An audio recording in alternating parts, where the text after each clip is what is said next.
अब हम लोग मल्टी डायमेंशनल एरेज के बारे में पढ़ेंगे। A multi dimensional array is a basically an arrays of arrays. Multi dimensional array क्या होता है कि एक एरे रहेगा और उसके अंदर भी एक और एरे रहेगा। Array can have any number of dimension. Array का कोई भी और डायमेंशन हो सकता है, एक से अधिक। ये देखिए यहाँ पर ब्रैकेट में यहाँ पर लिखा है कुछ एग्जाम्पल। यहाँ पर ब्रैकेट में लिखा गया 3, एक ही दिया गया है तो ये 1 डायमेंशनल है। यहाँ पर 2 दिया है तो ये 2 डायमेंशनल एरे है। यहाँ पर 3 दिया है ब्रैकेट में वैल्यू तो 3 डायमेंशनल एरे है। तो पढ़ते हैं सबसे फेमस डायमेंशनल एरे में, जो कि 2D एरे बहुत फेमस है और इसे हम लोग पढ़ेंगे। A 2D array is also known as matrix. 2D array को हम लोग जानते हैं मैट्रिक्स की तरह। मैथ्स में हम लोग पढ़े होंगे matrix. A table of row and column. Row और कॉलम का वो टेबल होता है। To create a 2D array of integer, take a look at the following example। यहाँ पर एक एग्जाम्पल दिया गया है 2D array का, जो कि इंटीजर टाइप का है। यहाँ पर देखिए इनिशियलाइज किया किस टाइप का हमें वेरिएबल चाहिए, मतलब इंटीजर चाहिए, फ्लोट चाहिए। पहले यहाँ डिसाइड करते हैं, फिर उसके बाद नाम देते हैं और हमें 2 डायमेंशनल के लिए एरे देना है। तो यहाँ पर 2 डायमेंशनल लिखा गया है और यहाँ पे ब्रैकेट के अंदर कर्ली ब्रेसेस है, उसके अंदर हमें वैल्यू इनिशियलाइज किया गया है। The first dimension represent the number of row. पहला जो डायमेंशन यहाँ पर दिया गया है वो रिप्रेजेंट करता है कितने रो होंगे। यानी ये देखिए एक ये रो हो जाएगा, 1 4 2 एक रो हो गया और 3 6 8 ए रो हो गया, ठीक है। While the second dimension represent the number of column. जो सेकंड डायमेंशन जो 3 लिखा है वो कॉलम लिखा गया है। 1 4 2 के नीचे अभी 3 6 8 आएगा। मैं भी कॉलम दिखाता हूँ, देखिए ऐसे रहेगा। ये जो 2 रो 3 कॉलम का लिखा हुआ है तो कुछ इस प्रकार उसका रहेगा वो, और कुछ इस प्रकार वो स्टोर होगा। जैसे कि यहाँ पे लिखा था 2 रो है तो देखिए रो, एक रो यहाँ से यहाँ तक हो गया और कॉलम यहाँ पे 3 लिखा गया तो कॉलम देखिए 1 2 3। अब जानते हैं कोड में कैसे होगा। इस वाले को बोलते हैं 0 0, ठीक है। इसको बोलते हैं 0 1 और इसको बोलते हैं 0 2। यानी कि जिसका मतलब 0 0 मतलब 0 रो और 0 कॉलम, ठीक है। इसका मतलब 0 रो और फर्स्ट कॉलम। इसका मतलब 0 रो और सेकंड कॉलम। इसका क्या है 1 0 लिखा है, 1 रो 0 कॉलम। इसमें लिखा 1 रो 1 कॉलम। इसमें है 1 रो 2 कॉलम। इसमें क्या होता है ना, एरे में 0 से शुरू होता है गिनती, इसीलिए 0 में बता रहा हूँ। अब एक कैसे स्टोर हुआ हुआ है, यहाँ पर देखिए 1 4 2 3 6 8 तो क्या होता है 2 रो, तो 2 रो बना होगा, ठीक है। और इसे अगर रो में करना है, रो बाय रो, तो आपको 2 रो दिया है ना, तो 2 रो 3 कॉलम किया, मतलब 3 3 करके होगा। स्टोर करेंगे और कर्ली ब्रेसेस दे देंगे जितने में रो चाहिए। रो हमें डिफाइन कर देगा 2 ही रो चाहिए तो 2 कर्ली ब्रेसेस देंगे, 2 रो हमें डिसाइड करना। अब 3 यहाँ पे कॉलम है, 3 एलिमेंट डालते जाएंगे तो ये जैसे आएगा 0 0 पर 1 आ गया, ठीक है। 0 1 0 1 कौन सा है, 0 1 ए है तो 4 आ जाएगा। 0 2 पर 2 है तो 2 आ गया। यहाँ है 1 0 पर 3 6 है और 1 1 पर ए है 6 तो 6 आ गया। 1 2 पर 8 है। आप मैं बताता हूँ, अगर कंफ्यूजन है तो ऐसे देख लीजिए, 2 रो है तो 2 यहाँ पर रो है, 2 रो और कॉलम 3 है। एक यहाँ से कॉलम हो गया, एक यहाँ से, यहाँ से, ऐसे भी आप लिख सकते हैं। और ग्राफिकल रिप्रेजेंटेशन मैंने बता दिया। देखिए पुराना एरे वाला फाइल है तो पहले का एरे का कोड हटाता हूँ। देखिए बेसिक C++ का कोड हो गया। अब हम लोग 2D एरे बनाएंगे। तो मैं एक डाटा टाइप लिखता हूँ इंट, इंटीजर टाइप का 2D एरे बनाएंगे और इस एरे का नाम कुछ भी दे सकता हूँ, मैं मैट्रिक्स दे रहा हूँ। फिर उसको डायमेंशन देंगे 2 रो और 3 कॉलम, ठीक है। तो इक्वल टू का साइन दूंगा, फिर इसके बाद कर्ली ब्रेसेस लिखूंगा। 2 रो है तो इसके अंदर 2 कर्ली ब्रेसेस दूंगा, एक और कर्ली ब्रेसेस दूंगा कोमा देकर, ठीक है। 2 कर्ली ब्रेसेस, जितना मतलब रो हुआ तो उतना कर्ली ब्रेसेस अंदर देना है। अब इस 3 यहाँ पे कॉलम है ना, तो 3 3 इसमें डाटा डालेंगे, ठीक है, कर्ली ब्रेसेस के अंदर। तो मैं डाटा डाल देता हूँ, लास्ट में सेमी कॉलम लगा देंगे, ठीक है। यह हमें एरे बन गया। अब जानते हैं इसको एक्सेस कैसे करते हैं। To access an element of two-dimensional array, you must specify the index number of both row and column. अगर हमको एक्सेस करना है टू डायमेंशनल एरे को तो उसका रो और कॉलम दोनों को लिखना पड़ेगा। जैसे यहाँ पे एरे बनाया गया, उसको एक्सेस करने के लिए देखिए उस एरे का नाम सबसे पहले रो का वैल्यू देंगे, फिर कॉलम का वैल्यू देंगे। तो 0 रो और सेकंड कॉलम में क्या है, तो यहाँ पे देखिए 0 रो और कॉलम क्या है सेकंड, 0 रो और सेकंड कॉलम में देखिए क्या है 2 है, तो 2 हमें आउटपुट में आ जाएगा। ठीक है, तो मैं आपको प्रिंट करके दिखाता हूँ। सी आउट करूँगा, सबसे पहले हम लोग क्या करेंगे, एरे का नाम देंगे, फिर क्या करेंगे कि हमें किस रो में एक्सेस करना है। तो ये हमारा ये 0 रो हो गया, ये 1 रो हो गया। ठीक है, तो मैं 0 रो और कॉलम में क्या देता हूँ 1। ठीक है, 0 रो फर्स्ट कॉलम के जो भी डाटा हमें प्रिंट करो, तो क्या होगा 0 और 1। तो 0 रो क्या था, 0 रो 469 वाला ये रो है, फिर कॉलम कौन सा हो जाएगा 1, 0 कॉलम ये था, 1 कॉलम 6 है, तो 6 हमें प्रिंट होते हुए दिखाई देगा। सेव करता हूँ, रन करूँगा तो मुझे 6 आउटपुट में आ जाएगा।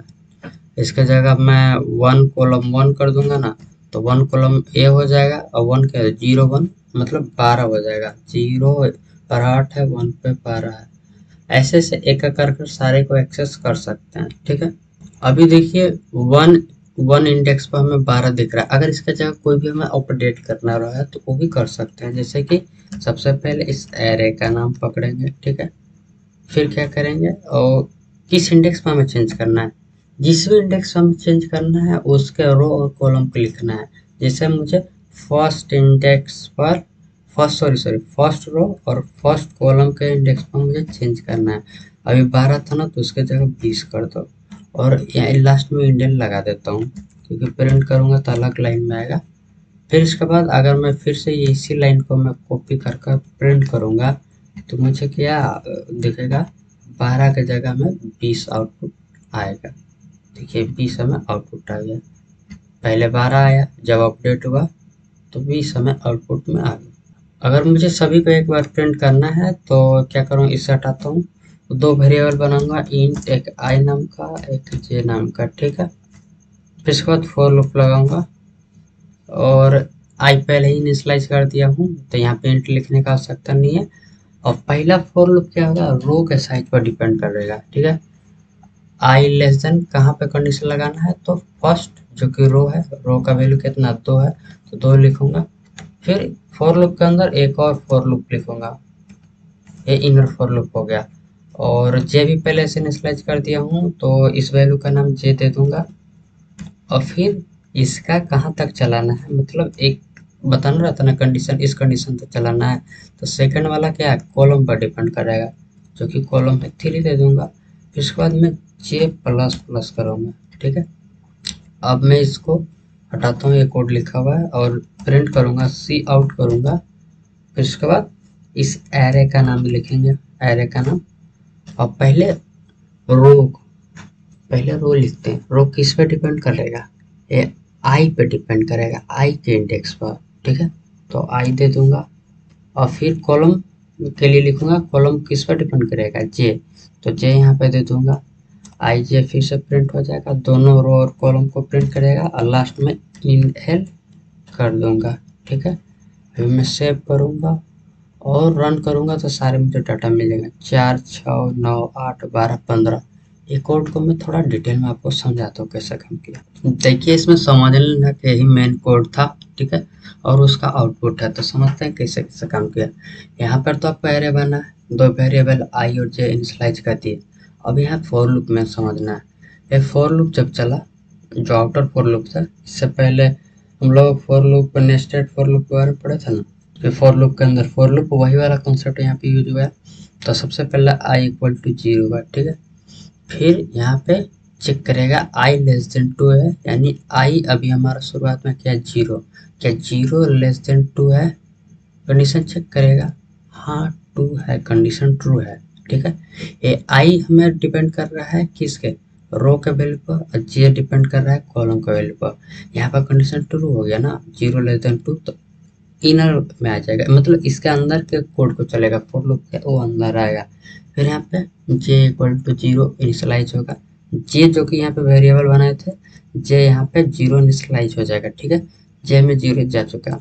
अब यहाँ पे चेक करेगा जे लेस देन 3, यानी कि 0 लेस देन 3 है, 0 क्या 3 से छोटा है, कंडीशन चेक करेगा, हाँ ट्रू है, तो यहाँ पे इसके अंदर का कोड चलेगा फॉर लूप के अंदर। तो इस कोड में क्या है, मैसेज पे सी आउट किया गया है, मतलब प्रिंट करना है, तो इस एरे का नाम लिखे हैं, ठीक है।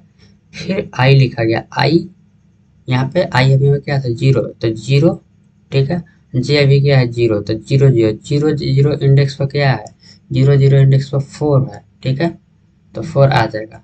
जे इसके बाद 4 प्रिंट कर देगा, तो फिर जे प्लस प्लस होगा, ठीक है। जे प्लस प्लस होगा तो जे हमारा हो जाएगा 1, तो कंडीशन चेक करा 1 लेस देन 3 है क्या, कंडीशन ट्रू है, हाँ ट्रू है, 1 3 से छोटा है, तो इस बार आई अभी 0 रहेगा क्योंकि अभी आउटर में नहीं गया है, आई 0 है, जे 1 हो जाएगा।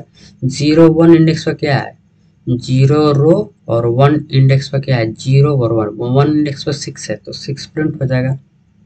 फिर ये जे प्लस प्लस होगा, तो अभी हमारा हो जाएगा ये क्या 2, तो जे हमारा 2 हो गया, तो 2 लेस देन 3 है क्या, कंडीशन ट्रू है, हाँ ट्रू है, तो इसका अंदर एक कोड चलेगा। आई हमारा 0 था, जे हमारा 2 हो चुका है, तो 0 रो और सेकंड कॉलम, ये हमारा 0 यहाँ से लेकर रो है, सेकंड कॉलम क्या हो गया 0 1 2, सेकंड कॉलम में क्या होगा 9, तो 9 हमें प्रिंट होके दिख जाएगा, ठीक है। फिर ये जे प्लस प्लस हो जाएगा, तो जे हमारा 3 हो जाएगा, कंडीशन चेक करेगा 3 लेस देन 3, क्या कंडीशन ट्रू है फॉल्स है, तो कंडीशन फॉल्स हो गया यहाँ पे ना, तो एक आगे फॉर लूप नहीं चलेगा। फिर यहाँ पे आई प्लस प्लस होगा, आई शुरुआत में क्या था 1 था, सॉरी 0 था, अब आई प्लस प्लस होगा तो 1 हो जाएगा, तो 1 लेस देन 2, कंडीशन चेक करेगा क्या कंडीशन ट्रू है, हाँ ट्रू है क्योंकि 1 2 से छोटा है, तो फिर से फॉर लूप चलेगा।